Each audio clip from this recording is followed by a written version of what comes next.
By now, you've heard about Global Poker, one of the fastest growing online card rooms available in the US and Canada today. So what's stopping you from trying it out? Global Poker is a safe and secure social poker site that uses their own patented sweepstakes model. Signing up is easy. You can use Google, Facebook, or just an email address. You can always play for free on Global Poker, but you can also buy gold coins for additional play, which will earn sweeps coins that can be redeemed for real cash to a bank account, Skrill account, or even as a gift card. Get a free 5,000 gold coins when you sign up right now at globalpoker.com. Poker Stories is an audio series that features casual interviews with some of the game's best players and personalities. Each episode highlights a well-known figure in the poker world and dives deep into their favorite tales, both on and off the feld.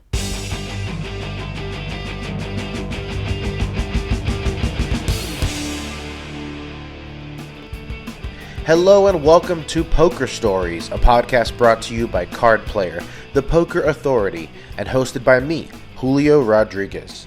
This is episode number 110, featuring Benny Glaser. Benny is just 31 years old, and he didn't get his first cash at the World Series of Poker until 2015, but he's been able to do a lot in his limited time on the felt, becoming England's top bracelet winner ever with 3 titles. He got his first in 2015 when he won the $1,500 Deuce to 7 triple draw event for $136,000. A year later, he won back-to-back events, banking $244K in the $1,500 Omaha 8 or better tournament and $407K in the $10,000 Omaha 8 or better tournament.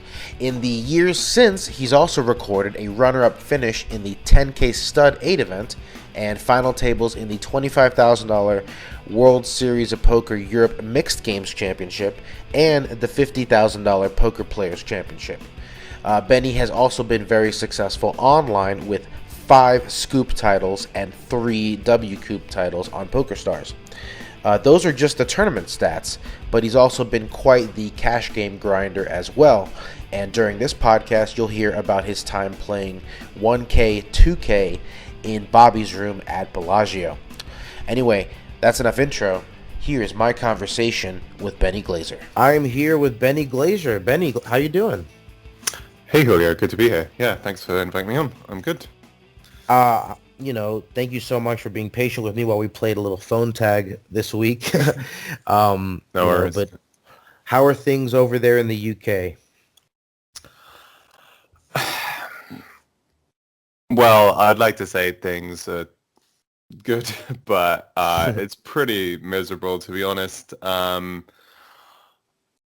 You're essentially not allowed to leave the house and haven't been for 6 weeks, and that'll still continue for at least another week or two, and where that's just going to be reviewed. So yeah, it's been pretty grim, to be honest with you. Yeah, I would like to have a less depressing answer about the UK, but yeah, it's rough times right now. Hey, you were a guy who liked to move around and travel before lockdown. Yeah. Very What have you been up to while you've been in lockdown? A lot of binging movies and TV, or enjoying this online poker boom we've been seeing? Yeah, well, fair bit of watching stuff, watching streams and other nonsense like that, just to keep myself entertained and occupied. Last year I did, enjoy some of that poker boom for sure, in kind of the earlier months of it and the summer. But yeah, it was quite a lot, and it kind of wore me out. So yeah, the last few months I've been taking it very easy in regards to online poker. All right, well, we'll get back to online poker and all your many COOP titles. Sure. Your various COOPs in a little bit, but let's get back to the beginning. Let's talk about growing up in Southampton. Mm-hmm. Did I say that right? Okay, you did. Yeah. Southampton. What was life like back there for you? What were you getting into? I know you're into music. Yes, very much so. You mean kind of what ages? Like just Before poker, what were your interests before poker? so yeah, music has always been a big interest of mine. I started playing classical guitar when I was about 6, and then played that until 9, and then picked up the electric guitar at 13, and since then have been very interested with it, and took music progressively seriously around those ages. Um, my other interest kind of just before that, I was, with the plan to go to university. Oh, well, sorry. I did go to university with a plan to continue with that. Um, Real quick on the music, I found your YouTube channel and oh, was listening to some of your covers. I mean, you can really shred it, you know? thanks. Yeah. I'll show my Yeah. daughter because she takes bass lessons right now. I was like, look, you could be this good one day if you keep practicing. Nice. Yeah. Thanks. That's fun. I haven't really put things up there in a long time, but I do find it fun for sure with covers, and have often wanted to be more active in that kind of stuff of putting on videos. Yeah.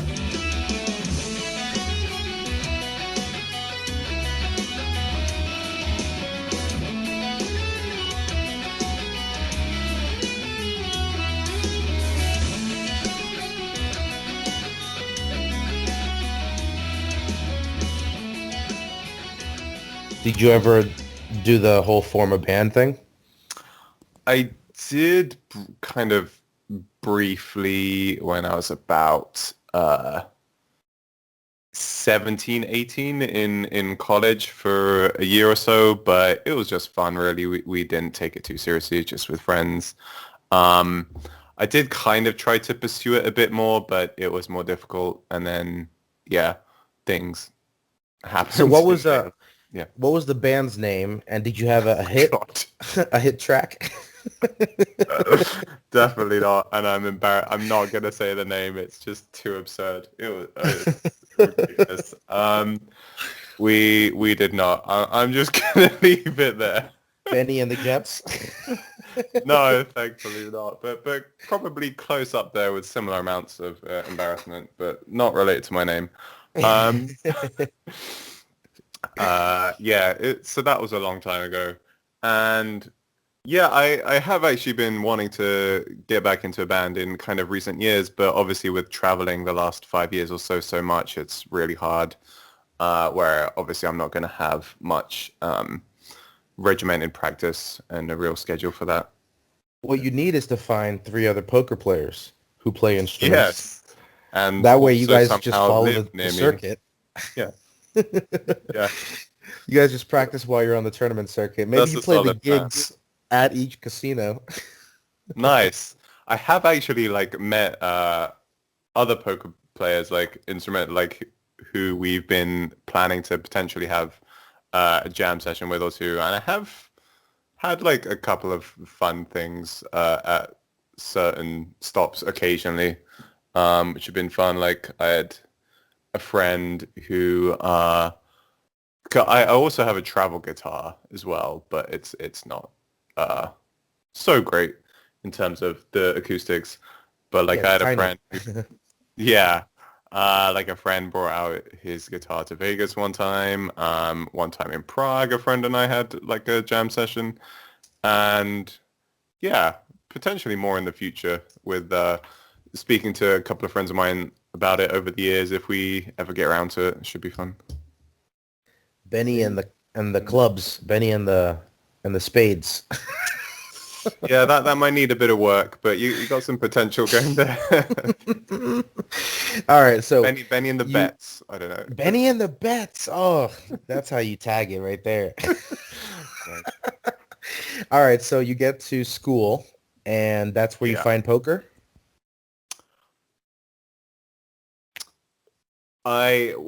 Well, in short, I found poker at home really when I saw my dad playing it online when I was Oh, about okay. So yeah, the way the story goes is that you went to university and you got sick and basically had to go back home as a result, where you discovered poker. No, actually, I discovered poker initially before then when I was about 14, 15. That was when I saw that my dad playing it, and that got me interested. And then at the start of my university as well, and like my last year of college, the last year or so, then I was also playing poker like in the pub league and stuff at university. So yeah, that was some fun, and like my uni housemates and I were playing as well, and then went back home as well. You get home from school, you see your dad is taking the game more seriously, or is it just a matter of, you got nothing to do, so you decide to up the stakes? Sorry, at which age? When you got back home from school, what was the catalyst for taking the game more seriously? The catalyst for that was probably getting into more online poker. So firstly, when I was kind of 18, 19, I was like, okay, I'm actually doing well in like the pub league and, beating on my roommates and stuff like that. And seeing how lucrative some of the online poker games were, and also kind of a friend introducing me to like the bigger sites basically was what sparked my kind of rise through that and interest, where I'm seeing just how vast the other sites were with in terms of different games and in terms of how many more people there were and everything to do with the poker community, like finding 2+2, finding other friends through that. So all of that, yeah, really sparked my interest. What was it that got your dad into poker? Was he just a victim of the moneymaker boom? I don't actually know, to be honest with you. I think it was just before the moneymaker boom that he and I started. So couldn't actually tell you. I don't think I've ever asked him. So you see your dad playing Omaha, or what was the story there? Because obviously you got introduced into mixed games, well before a lot of the other people, dipped their toes in. Everyone was usually starting with Hold'em.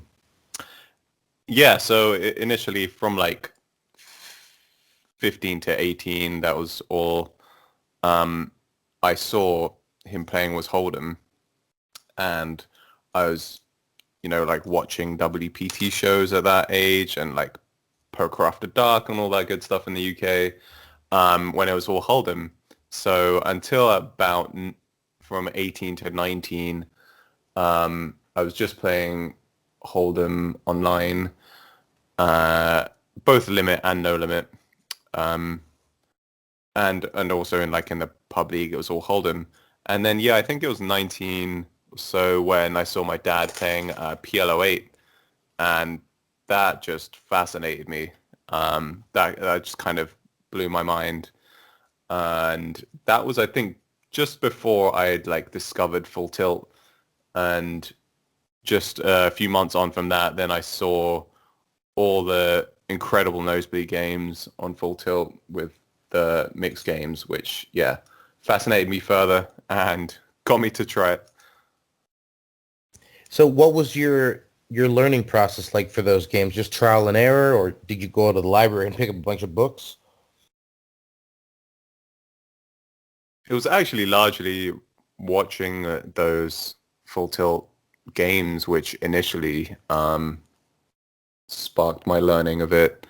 I was trying to either emulate what I saw the best guys doing, or at least trying to understand the reasoning behind it, and then trying to implement it myself. And also then 2+2 as well. I became more interested in that, where there was, a bunch of discussions or past articles from people about various strategy. I didn't really get any books about mixed games because, I mean, unfortunately, there weren't really anything available aside from Super System. Yeah, that's right. There was very few. I mean, there was maybe one or two split pot books, but they were a little outdated. So yeah, so you're playing online. You're getting to mixed games. Do you have another job at this point, or are you all in on poker? No, I didn't have another job at that point. I was just kind of progressively going from part-time poker to more seriously full-time. Yeah. Um, what was your first big breakthrough? Either score or session or something where you thought, okay, this is where I could do for a living for sure. I don't think I ever really had that moment, to be honest. It was just kind of gradually rising up through the stakes and seeing myself improve and slowly building my bankroll and seeing that I could, do well at progressively growing limits. I don't think there was ever really that moment. Partly, I mean, I probably would have just been a bit scared to be like, right, fuck it, I'm all in, you know? So I think I was like progressively proving to myself and building up confidence that way. What was your ambition at that time? I mean, did you want to become a top online player and just, be able to play from the comfort of home? Did you see yourself one day getting to Bobby's room? Did you want to go to Vegas and win bracelets? Like do you look up to other, British poker players as kind of like who had a blueprint of what to do? I mean, sure, ideally I would look up and be like, okay, playing in those games would be amazing. Having those abilities would be amazing, but it wasn't like so much a realistic goal for me. Like at that time anyway, so long ago, like 11 years ago, 12 years ago. So when, sure, I was like, yeah, it'd be an amazing dream to win a bracelet, but at that time it yeah, just wasn't near a reality of a goal for me. So yeah, it had just slowly progressed, and sure, I admired guys. I think even Matt Ashton was still in those games at that time, crushing it, where I think he was really the only English player at that time that I could look up to and, yeah, try and emulate. And, well, he's still going. He's still a beast and one of the best.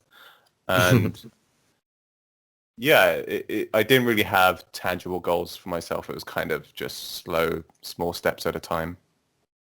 Let's talk about your first trip to the World Series back in 2014. Yeah. What was it like for you? Obviously, how did it go? And what made you come back? Well, it went terribly. I didn't catch a single event, so it pretty much, in that regard, went as bad as it could. I think cash games were okay, but yeah, tournament-wise, it was not very good for my results and bankroll. But yeah, I remember that it did make me grow in confidence when I saw that I could compete with all those guys, and even that I was better than guys that I previously thought were very good and had looked up to. So that in itself was kind of what made me come back, to know that actually for like long-term EV, this is a profitable thing. It's not like I just, took a punt on something and lost. It's like, yeah, this is profitable in the long term. I want to try and come back and make the most of it. What was your opinion of the World Series when you first saw it? Was it like you pictured, or was it overwhelming, or did you think to yourself, oh, this is where I can really thrive? Because I got to imagine, as a mixed games specialist, that's the one time of the year where you can really get excited because you kind of have all your options available. Whereas, the rest of the year on the tournament circuit, it's really only Hold'em. Yeah, so at that time, I was playing like relatively low stakes online. I was, completely unknown online and with like not much success really. Um, so in a way, it was overwhelming. It was still like a bankroll risk for me in 2014, and yeah, it was overwhelming in the way of playing for the first time with a bunch of big names that I've never played with before, and it was intimidating, really. Um, and it was Do somewhat you remember difficult, but it your first was, event or the first table draw you had were you starstruck at all? yeah, I do. I don't know if this was my very first event, but um, in the first year, I do remember like my dealer's choice table, I think it was. It was abysmal. It was like it was Todd Brunson, Sean Buchanan, like who was still up there with some of the best mixed games players. I think it was Mizrachi, one of the Mizrachis as well, all at the same table. And I know I was All just, 7 Mizrakis. I know I was just looking around and I'm like, what the fuck's going? This is not what I signed up for, kind of thing. Um, yeah, so that was somewhat frightening. That is one table I do remember sticking out in my mind for the first year. So yeah, those were overwhelming for sure. And yeah, since then, as you said, the World Series is really the main place for a mixed game player to play the bigger, more interesting stakes and tournaments throughout the year. Yeah, the rest of the time is Hold'em. So you come back the next year, 2015, Yeah. and you win a bracelet. Tell me about that. That was the $1,500 deuce to 7 triple draw low ball event. Yeah, that was nice. I it was very unexpected. It was my second cash of the summer, so I still remember like my first cash was like, I don't know, 300, 400 or something in the Millie Maker, and then my second cash is the win, which was just really surreal and very Yeah, I unexpected. have it here. 289th in the Millie Maker for Yeah. just under 6 grand. So, a big difference between that and winning a bracelet for 140 grand. Yes. So that was really wild. It was, I mean, it was amazing, and it kind of came like one step at a time in that regard, but everything was new still. Like you have the reporters, um, you're moving to a final table where everyone's watching. So it's all pretty kind of intimidating in that regard. And I was, I think, just focusing on, kind of playing one hand at a time and just focusing on playing the best I could, and was not really like focusing on the win at many points, like at least before the final table. Um, yeah, and that was pretty life-changing. It's amazing. What were you feeling heads up in that one? Were you thinking this might be my only opportunity? I got to get this done? Or were you just like the cards played themselves at that point? Well, the heads up was interesting. Partly because online at that point I was mostly playing heads up, so and doing well in various like heads up sit and goes of mixed games. So I was pretty confident in that regard. But even given that, the heads up went very quickly. I just ran very good and yeah, like was confident, and kind of the cards played themselves in that regard where I ran better than he did to win it very quickly from how deep the stacks were. So obviously you get that bracelet. You come back the next year, and then you win back-to-back bracelets in the 1500 08 and then the 10K 08. I mean, that takes you from one level to astronomical level. Yeah, that was truly surreal. First, let's talk about Omaha, because you've mentioned before that's your favorite game. It's not my favorite game. It might be my best game. Okay. Generally, my favorite game is No Limit Single Draw. Do so. So, what do you think makes you stand out in Omaha 8 or better?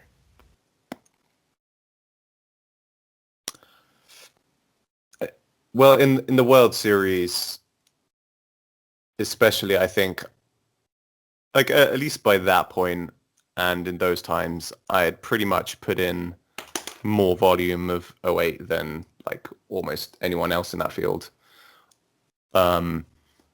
So online, that was probably my main cash game grinding format. So I was generally very confident in my game at that time, and had been doing very well online, and pretty much like most of the American guys at that time can't really or couldn't really put in the same amount of volume online. And yeah, I think that that shows, without trying to sound arrogant. Yeah, I think my edges in those I can hear you fields are beating very around the bush. You're being politically correct. But I understand your point. Yeah, because Americans don't have the access to the online games, and especially not mixed games. I mean, I'm over here in Nevada, and I'm stuck with mostly Hold'em online. And yeah, so it would make sense for them to be a little rusty when those games come around, come the summer. Yeah. Rusty So, okay. is the diplomatic way of saying. So let's talk about the difference in fields, because you win the $1,500 buy-in version of the event, and 3 days later you win the 10K buy-in version. Are these massively different final tables, or are people still making the same errors? Final tables, not so much. I mean, overall fields, massively different. Yeah, for sure.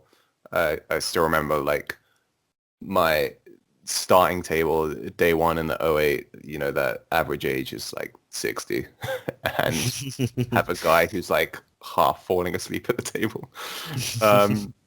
Compared to the 10K fields, which are much, much tougher. I think overall for the final tables though, I was like relatively comfortable. The 1500 for sure, I was able, or I at least felt that I was more able to kind of put pressure on most of the other guys who are potentially less experienced, and less experienced at playing for that amount of money too. And yeah, like the 10K final table, like, you know, everyone there is a no name and has been successful already. So yeah, that was much tougher, but at the same time, I still felt like I had a good edge versus the remaining players. What's crazy is that earlier that week you had final tabled the 10K No Limit Deuce, your favorite game, as you said. Yeah. Finish fifth. But other than that, you had made 4 final tables and won 3 of them. Was there something magical about being a closer, or was it just a matter of variance hitting you at the right time? Yeah. Yeah, that is definitely one of my favorite stats, when I had 6 cashes and 3 wins.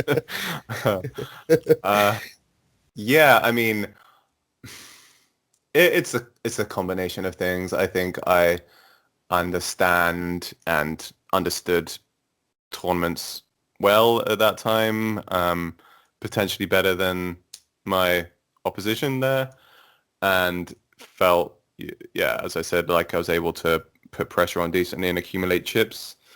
But yeah, it was just a bunch of variance as well. Obviously, I'm not gonna lie, it takes a lot of luck to win a tournament. So yeah, the run good came at the right times, really, when it mattered for those final tables.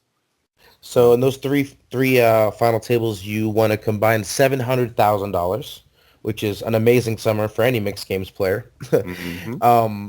So what do you splurge on? Any big purchases? Anything fun? Again, it's another answer where I'd like to be able to say a fun answer like, yeah, I got something absurd, but no, that's not really uh, my style, I guess. Um, I had 62 planned. Telecaster? I actually had planned to buy a new guitar after that, and well, essentially, I still never have. I've still been planning to get that guitar since because it was kind of a special one, which is uh, rare to find. Um, like they don't sell it in the UK, so it was only in the US where I was going to buy. So yeah, it's been a few years when I've been planning to buy that and haven't yet. But yeah, What's your white whale? What's your guitar white whale? it's a kind of a PRS, a Paul Reed Smith, which I kind of fell in love with when I was like 15, and yeah, have never managed to own any PRS, and you know they're so expensive that they're like 3K, 4K. I want to buy the one that is going to be one that I'm going to be happy with to own for 10 plus years, and it's the right one. Right. But Time to treat other than yourself. that, yeah, exactly. Other than that, not really. Again, I'd like to say that I had bought something absurd for fun, but yeah, you know, buying nice dinner for friends or something, you know, drinks or whatever, like during that World Series, that was obviously fun. Some nights out, but yeah, I don't really buy material expensive stuff for that. We have a question here. What did you do with the bracelets? Do you keep them in a box? Are they hanging up somewhere, displayed? Pretty much just kind of in the box on my desk. Yeah, just another boring answer. I have one bracelet here in my flat and then two at my parents' house. Just, yeah, kind of on the desk. Yeah. So you are currently the record holder for the most bracelets for the UK. Is that a weird stat for you to have? It's an awesome Is that stat for weird me to to you? have. I love that stat. Because I mean, you'd think, given the proud history of the Yeah. World Series of Poker, that there would have been one player out there with a few, but you just came in here in the last 5 years and snatched that record up. Yeah, I know what you're saying, and I agree. When I did win the third one, like the second or third in that same week, and then became aware of that stat, that was wild and surprising to me. And obviously, I love to take that title, and it's definitely something I plan to try and keep hold of. Yeah, obviously the difference in like UK to other countries in there is big. So yeah, that was a very nice stat to have. Yeah, I'm looking at this list behind you, and I think you have a good chance to hold this record for a while, unless Stephen Chidwick starts, slumming it in some of the smaller buy-in events at the series. Yeah. Let's see. All right. We have a question here. Hopefully it's not too painful, but you have some close calls on your tournament resume. You get a fifth Yeah. place at the 50K Poker Players Championship. You finished second in the 10K Stud High-Low. Fourth in the 25K Mixed Game Championship in Rosvedov. Which one stings the most? Which one is the one that keeps you up at night? I mean, I think probably naturally it's the second place in the 10K study, where it's the closest to another bracelet. We did deal heads up as I'm friendly with Chris. But yeah, This that is was Christopher Vich, who, yes. Has got a few bracelets himself. Yeah, very talented mixed game player in his own right for sure. And the heads up was quite a battle for several hours. So yeah, we did end up chopping, but that is, yeah, being so close to another bracelet, that's the one out of the ones you listed, I think that stings the most. Also probably a couple of online ones which sting up there too. And as far as kind of like prestige, then yeah, the 50k would have been absolutely amazing to close out and do better than the 5th place. You obviously have to play a lot of cash games because there just isn't that many mixed game tournaments running. What's your breakdown as far as what percentage of the time you're spending playing cash versus tournaments? Generally, when I'm traveling to like EPT stops and places like that, it's mostly tournaments. World Series 2, mostly tournaments when I just value them so highly, and they're such high EV, but I'm still going to be playing some some cash games occasionally, like maybe one Bobby's Room game in the summer or something for interest. And when I'm at home, it depends if there's a series on really online. Then during coops, most of my focus again is on tournaments. Still occasionally playing some cash game tables, but it depends what's running, how many tournaments I'm left with, things like that. And outside of coop, then probably more cash games overall. Kind of just for the sake of volume, as you said. But it's tough. That's why I was kind of hesitant with this answer, because cash games generally are pretty dead online these days. So for the sake of kind of stable volume, I'd be playing some no limit tournaments as well, even outside of series, just to try and get in some volume.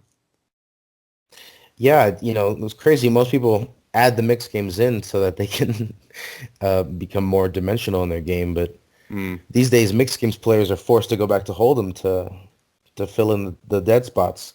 Yeah, definitely. I wish there were more mixed games online, but yeah, the reality of it for the last couple of years is it's like a lot of waiting around, like waiting to start a table or something.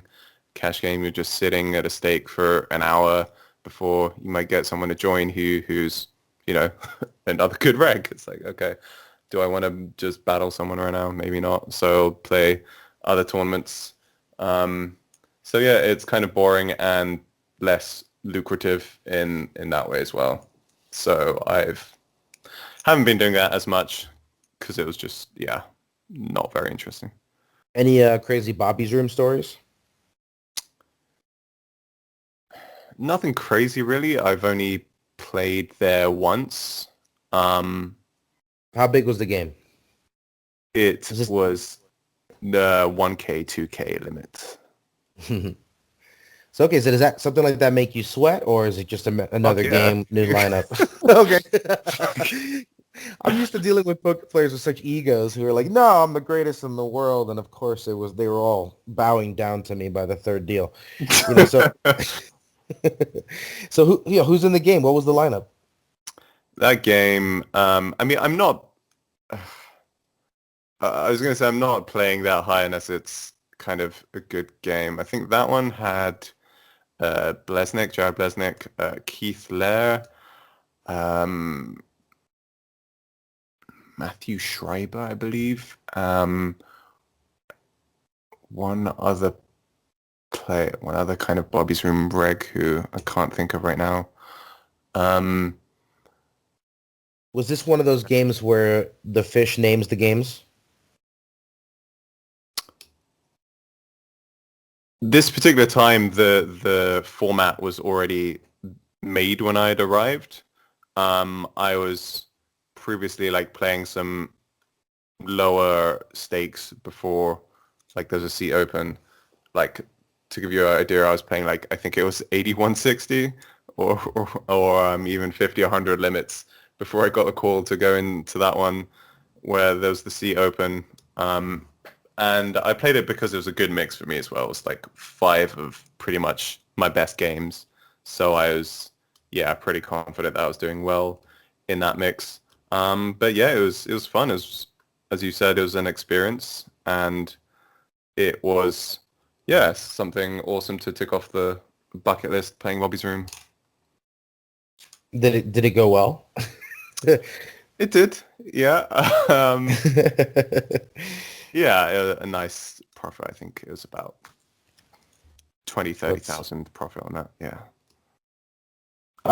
We got some rapid fire questions to close it out if you are ready. Oh boy. Yeah. All right. right. Stretching. Yeah. All right. Biggest pot you've ever won or lost? Your choice. Yeah, it would be in that Bobby's Room game. I think it was like a 45k pot. Yeah. That I won, thankfully. Any details? Any sweat, or was it just? I mean, it wasn't too interesting. It was just no limit. Hold'em. I shoved, squeezed. When it plays with a cap with kings and got called by nines, and there was no 9. There we go. Yeah. Best swap or piece you've ever had of anybody? There have been a few, mostly thanks to my good friend Adam Owen, who... Hey, he's done well. Yes. So I had 2 from him have been huge. One, he got second in Party Poker Millions for 1.3 million. I think I had 5 swap there, percent. Nice. Swap. And in his 3rd place in EPT Barcelona, I had 15%, I believe. So that was very nice as well. Wow, I thought you were going to talk about his smaller WSOP scores. So that's even better. I think I also had swaps there as well. So yeah. Adam's coming through strong. Yeah, all right. Sure. He's done well for me too. So I've been, it's been reciprocated as well. But yeah. What is the weirdest place you've ever played poker for money? Oh boy.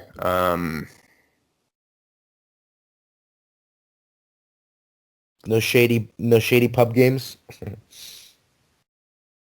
I don't think there's anything that crazy either. I don't know. I feel like boring and tame when I don't have anything to say. I don't know, like a hotel room or some. It's not going to be that wild, really. Yeah, I don't. Does that happen often? Where, I mean, I know there was a period of time where people played a lot of Chinese after hours on the circuit, in the hotel rooms and stuff. But I'm guessing poker itself doesn't pop up too often. You might as well just go downstairs to the room, right? Yeah, I mean, it depends how you do it, obviously, but I think a lot of them are going to be like self-dealt rather than like, you have to hire a dealer. I was I was at one point going to play in a game where like a guy had hired a dealer for his own room. I think it was like Gus Hansen's game in Barcelona, where he had like had his own dealer that he'd hired in like a suite, which would have been pretty baller. Yeah, I think it happens, I mean, reasonably often. As you said, Chinese is a much easier game to do it, self-dealt. But yeah, I think that on tournament stops, depends. Like, you can, it has to be people you trust, obviously. That's why it would be self-dealt and not with a dealer. What was your worst job before poker? And if not for poker, what would you be doing? Damn. Okay. My worst job. Again, I don't really have like serious job before poker. I mean, as a temporary paper boy for a couple of weeks. That sounds terrible. What did you have to do on that? Were you on a bicycle or? Yeah, so on the bike delivering newspapers at whatever 6, 7 in the morning. That was not super fun. That was it for like 2 weeks, I think. So poker is outlawed tomorrow. What do you do?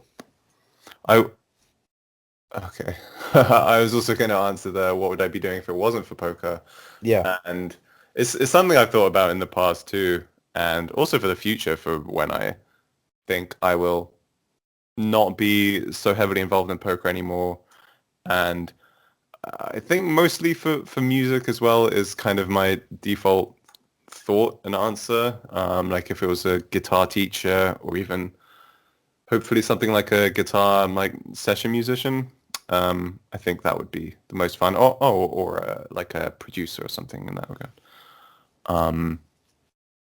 And yeah, what was the next question? If poker was outlawed? Well, no, that was the question. I was just phrasing it a different way. All right. Okay. Do you wear headphones at the table? And if so, what are you listening to? It depends. Like World Series, mostly not. If like, especially if I have friends at the table or someone who like to communicate with, then mostly not. But I mean, it's such a long grind during those. So yeah, definitely some of the time I'm just listening to music to keep myself sane or even to drown out the people I don't want to listen to. Yeah, there's certain people. Yeah, for sure. So it You don't can have to vary name them. yeah, it can vary a lot from what I'm listening to from like kind of more chilled kind of house music or electro to just kind of grind peacefully to, or more rock music I'm going to listen to maybe give myself some more energy for a long grind or a long night ahead. Do you have a favorite album? Of all time? I know it's tough. It's a really hard question to ask a musician too. That's really hard. I don't know if I can answer that in good Do you have a conscience. favorite band or artist? Top three? Top three. So, well, for kind of house, my favorite producer is Vexento. Been listening to most for the last like 3 years. Kind of rock. My favorite artist used to be Alter Bridge. Really? Wasn't that the members of Creed with the new singer? Yeah, without Okay. before they stopped being Christian rock as it were, kind of, yeah. Or like Biffy Clyro used to be one of my favorites. And then there's a band called Fang Island, which I absolutely love, and probably nobody would have heard of them. Yo, I'm gonna check them out after this. Fang Island, nice. Yeah. So All they're, right, they're just amazing. They're the most upbeat, awesome rock. Like, they absolutely give you energy for a nice grind to, yeah. Oh, I'm excited to hear that. Do you have a favorite movie? I could give you like a top three as well. There you Probably go, I of all know. time. Things like Anchorman, Snatch, and Two very similar movies. yeah, I was thinking, or like Happy Gilmore is or something like that. Great choice. All right, what about a favorite gambling movie? Oh, I actually haven't watched gambling movies much. I've been really meaning to. Still really want to see Molly's Game. I mean, it's just going to be so cliche to say Rounders, right? It comes up often.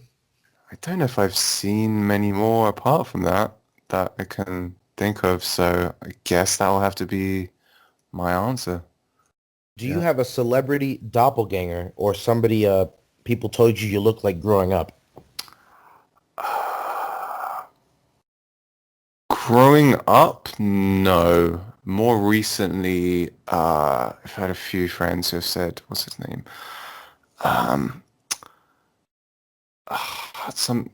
Something like Michael Vaughn, but not. It's I'd have to remember. It's an American actor, and he's a Vince Vaughn? no. I'm pretty sure it's Michael V. Michael something. Vartan. Oh yes, Vartan. Yeah. And Wow, Google is great. well done. Nice. Yeah, and he's a damn handsome man, so I'll take that as a compliment. Whoa, I could totally see that. Nice. Yeah. Yeah, I'm totally seeing that. I don't know who this guy is or what he's done, but he's French American, and he's on the TV show Alias. Well, Nice. there you Yeah. go. There you go, guys. That's what Benny Nice. looks like. He looks like the guy from Alias. Yeah, I'll definitely take it. He's handsome. Uh, okay. Do you like telling people that you're a professional poker player? Oof. Mostly not, I think is the answer. Yeah, mixed reactions. I guess Yeah, what is the generally, attitude different in the States than it is over there? I mean, I don't know. I think it is. It can be different in different ways, and like typically when I'm in the States, where I'd be giving that answer is Las Vegas, where generally people are going to be like more excited by it, and they're more kind of familiar with that culture and things like that. Um, Whereas like in the UK, it'd be like, oh, I've never met a professional poker player before, which is obviously interesting to a lot of people, but then you've got to answer a whole bunch of questions that you've answered a million times, most of which are kind of just absurd. Like, oh, do you make money at that? You know, things like that. Yes, I'm professional. Yes. If I give you $100, can you double it for Yeah, me? yeah.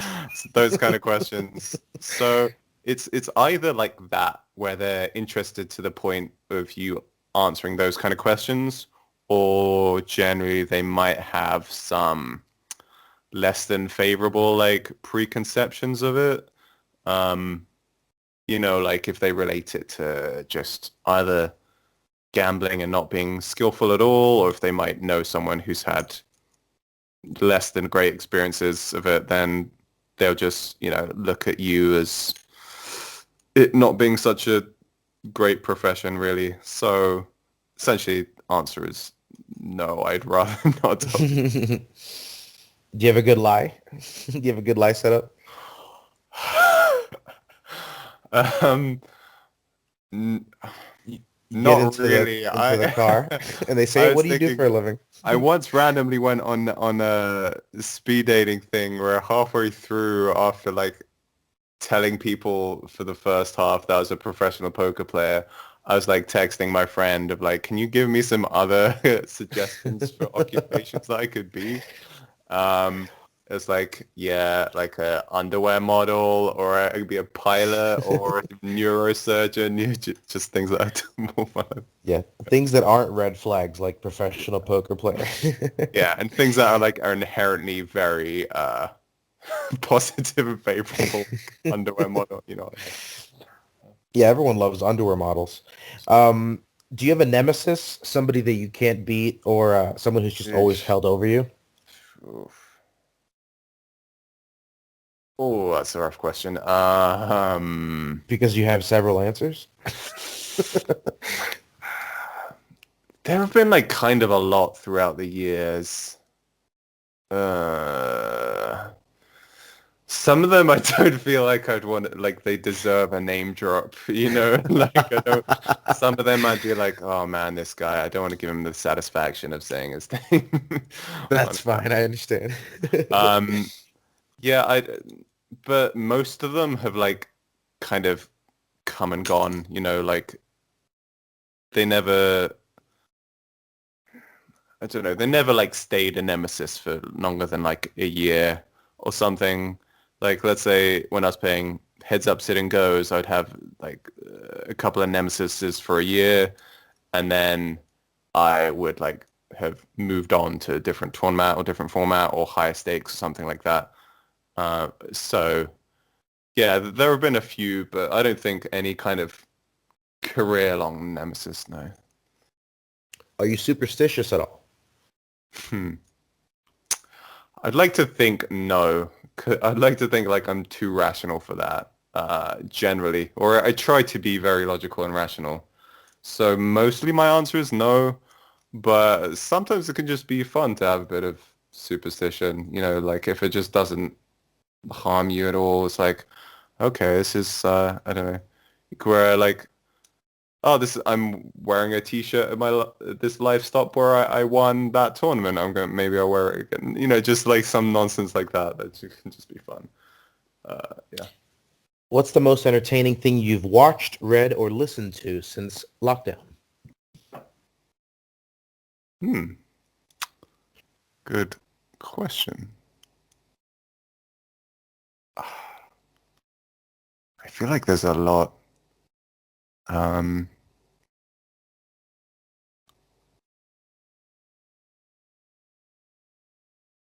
you a big binger? Do you like sit down and watch something from start to finish, or? Sometimes, yeah. Yeah, there's an occasional like Netflix series that I would binge. But I was trying to think like most of the content that I've consumed over the last like 10 months has been a lot of nonsense.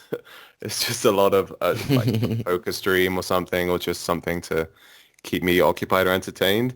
So it's actually trying to think of a good answer aside from those things, like something that's actually, been either interesting or thought-provoking, things that I've learned something from. I mean, some people have said Tiger King, so Oh my God. the bar is pretty low. Wow. As long as you don't say cat videos on YouTube, I think you'll be all right. Yeah, there are a few like just podcasts and interviews from other poker players which have been quite enlightening and thought-provoking. Guys like Jason Kuhn, Ike Haxton, Ben Solsky, all hyper intelligent people and just have really fascinating outlooks about the game and life and the way they've studied. So definitely like every interview of those that I've seen, I've been able to kind of get at least one or two bits of information that have really interested me or have been valuable. Oh, there you go. Check it out. Jason Kuhn was on this show, and I'll get the other two shortly. Sounds good. Yeah, would love to hear more from them. Let's see. Do you have a big pet peeve at the table? Oh, I have a lot. I was just talking to a friend about one of them, see if I can remember. I mean, man, it's been like a year since I played live poker. I almost can't even remember anymore. But what do you find the most annoying thing somebody can say or do when they sit down? When they sit down? Or just, during the game? The other thing is like also mixed games can sometimes like have their own own special kind of annoying needling things that people do. Man.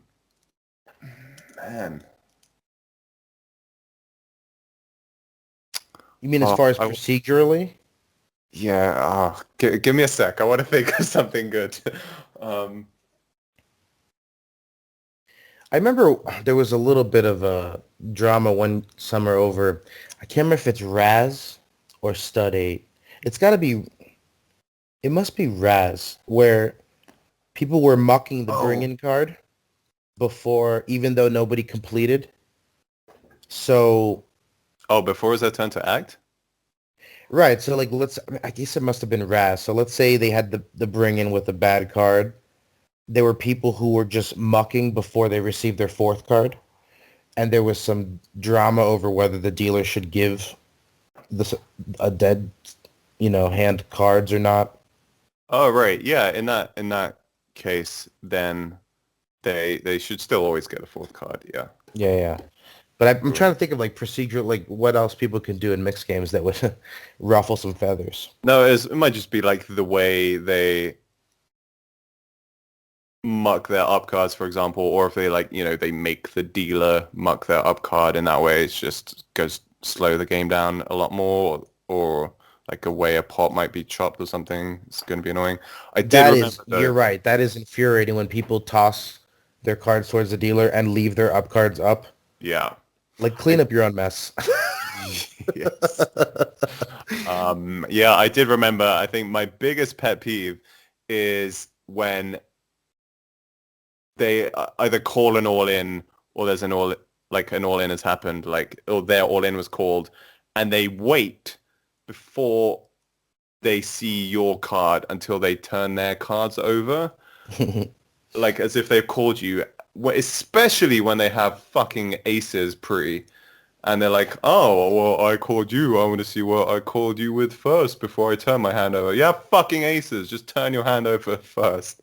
That is definitely my biggest pet peeve. That's happened to me so many times. Yeah, like, you know, Brutal. I just three bet jam. They call. They look at my hand, and then they like pause. They're like, oh, you have this hand, and then I turn over my aces to show how cool I am and how much skill it took me to have aces and get it all in. Yeah, so that's it. Brutal. Do you have a bold prediction for poker's future? Oh man.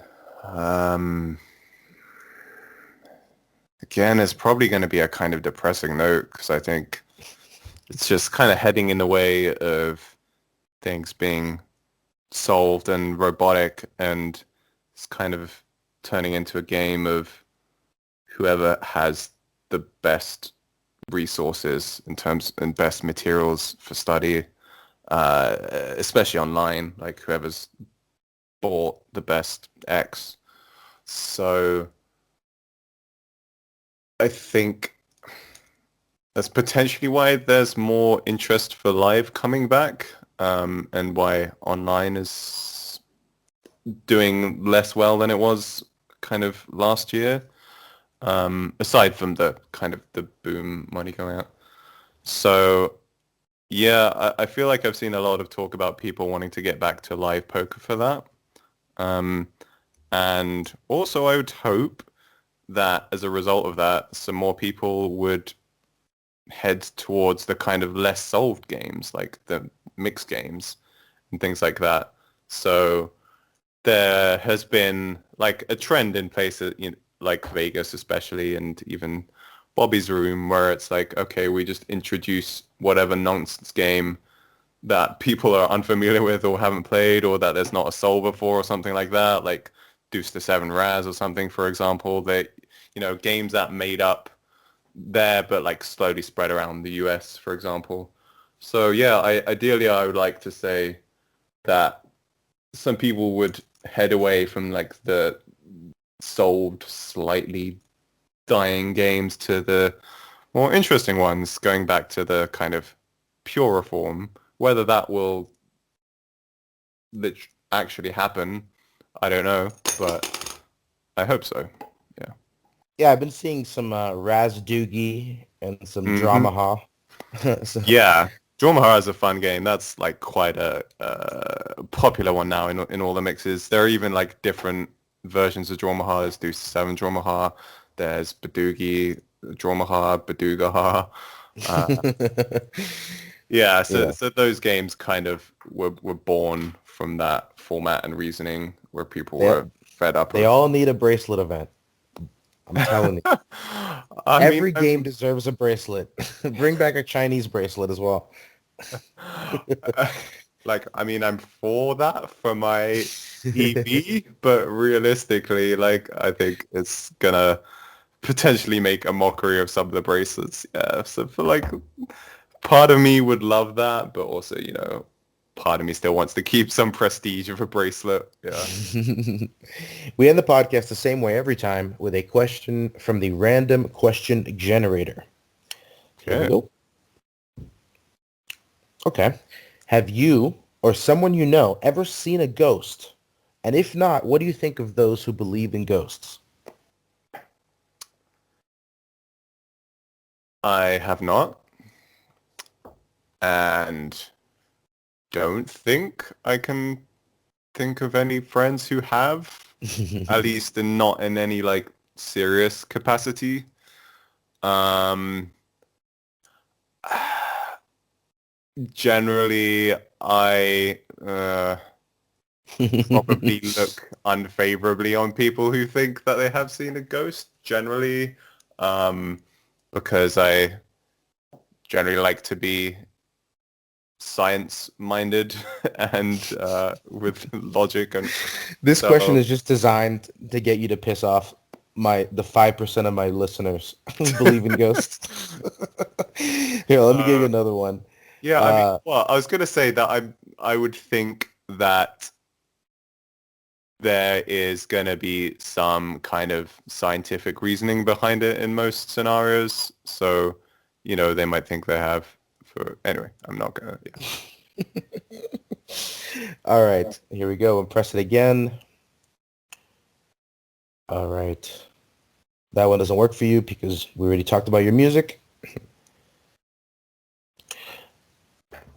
Okay. That's also depressing. I'm not going to ask you that one. that one just... Do you think the children born today will have better or worse lives than their parents? Oh, Christ. Right? Oh, God, that's, definitely depressing. Yeah, let's try and end it on a more upbeat note, I guess. Yeah. Okay. If magic was real, what spell would you try to learn first? Oh, man. I mean, yeah, it's kind of the question of like, What superpower would you yeah, exactly. Yeah. So, instantly, the first things that come to mind are like flight or invisibility. And then I was wondering about like a potential skill, like, I don't know, a more kind of catch-all thing. Like I would have the spell to like instantly learn anything I wanted. Something like that. Right, that covers all your bases. Yeah, exactly. You become Neo in the Matrix. Yeah, that'd be amazing. Yeah, you just tap into whatever and it gets uploaded into your brain instantly. And, let's go. And at the end of the movie, he flies. So there you go. Yes. Yeah. Anyway, Benny, thank you so much for coming on the podcast and sharing the stories. Yeah, thanks for having me, man. It was fun. That will do it. That's the show. Thank you once again to Benny, especially considering the internet issues I had the first time we tried recording. If you want to follow Benny on his poker journey or ask him about coaching or maybe listen to some more of his guitar, you can find him on Twitter at Benny Glaser. And like other guests on this show before him, such as Ronnie Barda, Andrew Lichtenberger, Matt Berkey, Kelly Mencken, Scott Clemens, Tyler Patterson, David Baker, Joe Cotta, Justin Young, and Lane Flack, Benny is also a part of Matt Waxman's new project, Poker Rhythm, which you can learn more about at pokerrhythm.com. That's pokerithm.com. Don't forget to subscribe for a new Poker Stories podcast episode every other week. And in the meantime, please go ahead and do us the great courtesy of giving us 5 stars and perhaps a few words in a nice review. If you do that and then tell us about it with an email to pokerstories@cardplayer.com, we'll give you a free digital subscription to Card Player magazine. You'll be able to access the archives with more than 800 issues dating all the way back to 1988. Oh, wow, what a great deal. Yeah, I agree. That is a good deal. Again, you can leave the rating and review on any podcast app, usually by scrolling to the bottom, and then email pokerstories@cardplayer.com for your digital subscription. Thanks for listening.